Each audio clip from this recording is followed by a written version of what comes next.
வாக்குத்தத்தம் உன்னுடையது. ஆபிரகாமை விசுவாசிகளின் தகப்பன் என்று சொல்லுகிறோம். அந்த பெயரை பெற அவர் தன் வாழ்நாளின் 25 ஆண்டுகள் காத்திருக்க வேண்டியிருந்தது. இந்த 25 ஆண்டுகள் சாதாரணமான ஆண்டுகள் அல்ல.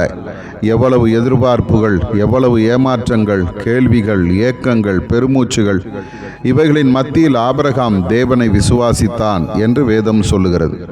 அன்பு பிள்ளையே, உன் நிலைமை என்ன? ஜெபித்தவுடன் பதில் கிடைக்க வேண்டும் என்று எதிர்பார்க்கிறாய். ஆலயத்திற்கு போய் திரும்பி வரும்போதே கேட்ட விண்ணப்பங்கள் நிறைவேற வேண்டும் என்று நினைக்கிறாய். உன்னுடைய ஜெபமும் அப்படித்தான் இருக்கிறது. கேட்பவைகளை பெற்றுக்கொள்ள வேண்டும் என்ற எண்ணம் இன்றைய கிறிஸ்துவரிடத்தில் இருக்கிறது. ஆனால் நான் பெற்றுக்கொள்வேன் என்ற விசுவாசம் இல்லை. ஆபிரகாம் தேவனை விசுவாசித்தான். நீ என்னை விசுவாசிக்கிறாயா? எப்போது விசுவாசம் வரும்? நீ விசுவாசிக்கிறவர் எப்படிப்பட்டவர் என்பதை முதலில் அறிந்திருக்க வேண்டும். ஆபிரகாம் வாக்குத்தத்தம் பண்ணினவர் உண்மை உள்ளவர் என்றும் அதை நிறைவேற்ற வல்லவராய் இருக்கிறார் என்றும் நம்பினார். அதோடு நிற்கவில்லை, தேவனை மகிமைப்படுத்தினார். இன்றைக்கும் என்னால் எல்லாம் செய்ய முடியும் என்று நீ நம்பு. நான் மாம்சமான யாவருக்கும் தேவனாகிய கர்த்தர்.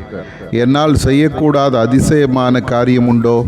நீ என்னை எப்படி பார்க்கிறாய் என்பதை பொறுத்தே நீ என் மீது வைக்கும் விசுவாசமும் இருக்கும். நான் சொல்ல ஆகும், கட்டளையிட நிற்கும். அந்த வல்லமை நீ உணர்ந்து என்னை எல்லா சூழ்நிலையிலும் ஸ்தோத்திரி. நான் உன் வாழ்வில் பெரிய காரியம் செய்வேன். முடியாதது என்று நீ நினைத்திருந்த காரியங்களையும் நான் உன் வாழ்வில் நிறைவேற்றுவேன். பயப்படாதே. ஆதார வசனம், மரித்தோரை உயிர்ப்பித்து இல்லாதவைகளை இருக்கிறவைகளைப் போல அழைக்கிறவருமாய் இருக்கிற தேவனுக்கு முன்பாக நம் எல்லாருக்கும் தகப்பனானான். ரோமர் 4:17.